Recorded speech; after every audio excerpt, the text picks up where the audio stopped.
Ya, selamat siang untuk anak kelas 11 BDP. Sebelumnya Bapak ucapkan banyak terima kasih karena beberapa siswa juga di anak kelas 11 banyak mengikuti pelayanan e-learning baik pun tugasnya maupun hal-hal yang lainnya. Pada kesempatan ini Bapak menyampaikan ada beberapa hal mengenai bisnis online di anak kelas 11. Materi yang kita akan pelajari adalah di kesempatan ini yaitu strategi pemasaran untuk produk secara online maupun offline. Ini artinya di mana siswa-siswi itu kalau sudah mempunyai buku yang seperti ini di anak kelas 11 ya. Ini tampilannya seperti ini bukunya. Nah, itu artinya nanti siswa-siswi bisa buka buku itu halaman 10 di buku LKS-nya bisa kamu baca nanti di situ halaman 10 sampai dengan halaman 16 ya. Sampai halaman 16 di situ bisa kamu pelajari nantinya. Nah, untuk pertemuan berikutnya kemungkinan kita akan latihan khususnya untuk ambil nilai di beberapa kelas. Nah, khususnya di pertemuan kita, baik yang udah kemarin maupun yang hari ini. Nah, jadi Pak harap kamu pelajari dari soal-soal yang di sini dari nomor 19 sampai dengan nomor 22 itu ada pilihan ganda di situ. Jadi Pak harap pertemuan untuk Senin depan ya, jadi anak kelas 11 sudah bisa mengisi pilihan gandanya ataupun esai di e-learningnya. Kita mulai materi. Ini materi kita hari ini strategi pemasaran produk secara online maupun offline. Itu artinya, kalau online berarti kamu harus menggunakan media. Ya, artinya alat dan bahannya kamu sediakan dulu. Kemudian kalau offline itu artinya bisa ya menggunakan brosur, spanduk dan segala macamnya itu ya. Nah, di sini ada beberapa hal Bapak sampaikan. Yang pertama, dalam pemasaran produk terbagi menjadi dua bagian, online ataupun offline. Bahkan strategi pemasaran merupakan kunci utama sebuah bisnis atau lembaga atau perusahaan-perusahaan yang memiliki salah satunya produk ataupun penggunaan modalnya dia bersifat swasta maupun negeri. Artinya mereka mempunyai bisnis ya, artinya mereka menggunakan media yang sudah ada. Yang pertama, offline. Artinya strategi pemasaran dilakukan untuk menarik konsumen dengan membuat spanduk di sekitar toko atau bisa juga dengan membagikan brosur di beberapa tempat yang strategis, misalnya di kafe kah, atau di swalayan, Intermarket ataupun Indomaret dan sebagai tempat lainnya. Nah, berikut kemudian untuk online, itu artinya strategi pemasaran digunakan untuk mencapai target konsumen. Nah, pemasaran online dengan menggunakan SEO atau Search Engine Optimization, artinya kamu menggunakan media website, aplikasi, dan sebagainya. Ada CEM, Search Engine Marketing, artinya kamu menggunakan strategi marketingnya online semua. Ya. Kemudian media sosial atau sosial media, artinya menggunakan media-media yang sudah ada, baik dari aplikasi Play Store maupun yang beredar di website atau di beberapa media. Ya. Nah, berikutnya ada tahapannya di sini. Nah, strategi pemasaran itu ada beberapa tahapan. Yang pertama, konten marketing. Itu artinya konten itu menarik enggak? Nah, kontennya di situ apa aja yang terdapat di situ, deskripsi produknya, harganya, mereknya. Nah, kemudian mobile marketing, artinya pembayaran seperti apa prosesnya nanti. Baik dia bisa menggunakan ATM ataupun debit card, ya. Ataupun dia menggunakan media online lainnya, pembayaran seperti apa transaksinya, ya. Kemudian ada continuous marketing, artinya dia berkelanjutan, membuat terus pembaharuan yang seperti apa nantinya. Kemudian pembaharuan produk, ya, inovasi produk seperti itu, ya. Artinya berkelanjutan dikembangkan terus menerus. Kemudian ada integrate digital marketing, artinya media digunakan itu berupa apa aja. Baik dia menggunakan media yang disediakan website secara gratis ataupun yang lainnya. Melalui media digital artinya bisa transaksinya seperti apa aja bebas ya. Kemudian visual marketing, kamu bisa melihat seperti apa gambarannya. Ya. Visual itu artinya kamu bisa melihat, membayangkan seperti apa bentuknya, strategi pemasarannya. Kalau offline seperti apa, kalau online seperti apa, strategi pemasaran. Personalisnya, artinya beberapa orang yang menggunakannya ini seperti apa nantinya, apakah diberi kepercayaan penuh atau secara pribadi atau kamu menggunakannya untuk publik gitu ya.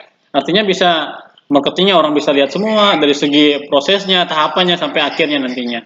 Nah, berikutnya ini ada strategi pemasaran produk, simple aja Bapak ambil sini, media sosial, kemudian menawarkan produk secara gratis.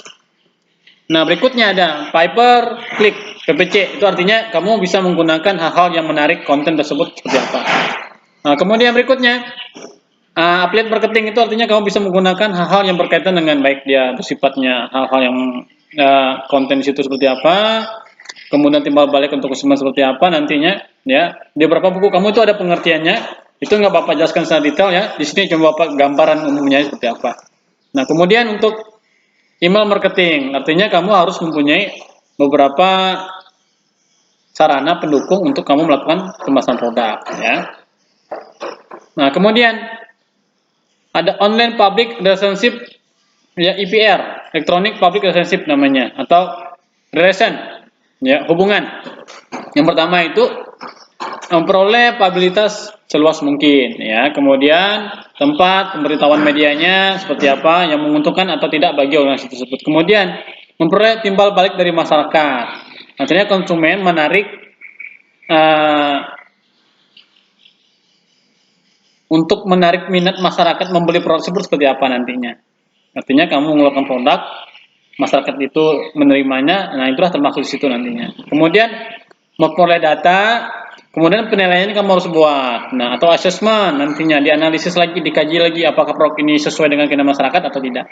Kemudian mewujudkan hubungan yang stabil, artinya produk itu dibeli masyarakat, kemudian masyarakat itu puas, keinginan mereka terpenuhi, artinya produk kami itu sudah memenuhi syarat dengan ketentuan mereka, dengan keinginan mereka itu sudah termasuk di situ juga ya. Nah, kemudian keuntungan dari PR ya, artinya di mana di situ bisa mencari bagi semua publik bisa melihat ya, artinya ini produknya dari perusahaan kamu, dari hasil yang kamu kerjakan, ini seperti ini, misalnya gambaran produknya seperti apa ya. Kemudian berikutnya, praktis bagi PR internet dapat berfungsi sebagai iklan, alat marketing, sarana penyebaran informasi dan promosinya ya. Kemudian siapapun dapat mengakses internet, artinya ketika dia menggunakan media sosial, dia bisa melihat apa yang kamu kerjakan, proyeknya, misalnya gambaran produknya, apa yang kamu pasarkan di beberapa media sosial tersebut. Nah, kemudian yang Bapak sampaikan juga tidak terbatas oleh ruang dan waktu, artinya orang bisa mengakses kapan aja, di mana saja ya. Bisa di rumah, bisa dimanapun, bisa di kantor ataupun di beberapa tempat yang bisa terjangkau oleh jaringan internet atau wifi yang tersedia di fasilitas pemerintah ataupun di beberapa tempat ya. Dapat membuka komunikasi dengan bidang pemasaran secara langsung, artinya begini, ketika kita menyampaikan produk yang kita sampaikan, ada salah satunya hubungan timbal balik, kita bisa MOU kerjasama dengan pihak-pihak dunia industri di luar sana. Ketika kita punya produk, nanti kita tawarkan ke mereka, mereka memenuhi semua dari produk kita itu, mereka juga ibaratnya mau menerima produk kita, nanti mereka akan memasarkan secara langsung juga di tempatnya mereka. Artinya kita cuma menjadi produsen untuk mereka untuk menghasilkan barang tersebut. Nah, berikutnya, Bapak sampaikan juga ada beberapa hal yang harus saya ingatkan kepada peserta didik siswa-siswi di anak kelas 11. Harap tugasnya dikumpulkan. Untuk tugas Bapak Ibu guru yang lain juga wajib dikerjakan. Jangan lupa semangat belajar. Nah, Bapak ingatkan juga nih bagi siswa-siswi yang belum hadir sama sekali untuk mengisi absensinya, itu wajib diisi. Nanti kamu nggak absensi, nilai kamu nggak ada, ya Bapak nggak bisa bantu kamu juga otomatisnya. Jadi ibaratnya kita saling kerjasama, Bapak kasih tugas, kamu kerjakan. Kalau kamu kurang paham, silahkan datang ke sekolah, tanyai siapa guru bersangkutan. Nah, kemudian nanti ada sharekan juga beberapa nomor atau WA atau emailnya. Biasanya saya suka pakai email. Jadi kalau nomor WA itu kamu kirim WA, nanti bersifatnya gambar, saya harus buat apa lagi nantinya. Nah, jadi mari kita sama-sama enak belajarnya ya. Jadi Pak harap cukup sekian pertemuan kita di anak kelas 11. Bapak ucapkan selamat belajar. Semoga kamu sehat dalam keadaan kondisi seperti ini. Jangan lupa ya, belajar terus, mengembangkan ilmu pengetahuan setinggi mungkin. Kemudian Bapak pesan cuma satu, menghormati orang tua, jangan lupa ya, saling berhubungan sosial dengan satu sama lain yang baik ya. Kemudian Bapak harus mengucapkan banyak terima kasih karena peserta didik kelas 11 belum ada bertemu dengan saya khususnya secara langsung untuk materi pelajarannya, cuma sering bertemu aja ibaratnya. Selama satu semester ini jika ada kekurangan Bapak minta maaf ya. Mungkin cukup sekian pertemuan kita hari ini. Bapak ucapkan banyak terima kasih. Tuhan Yesus memberkati.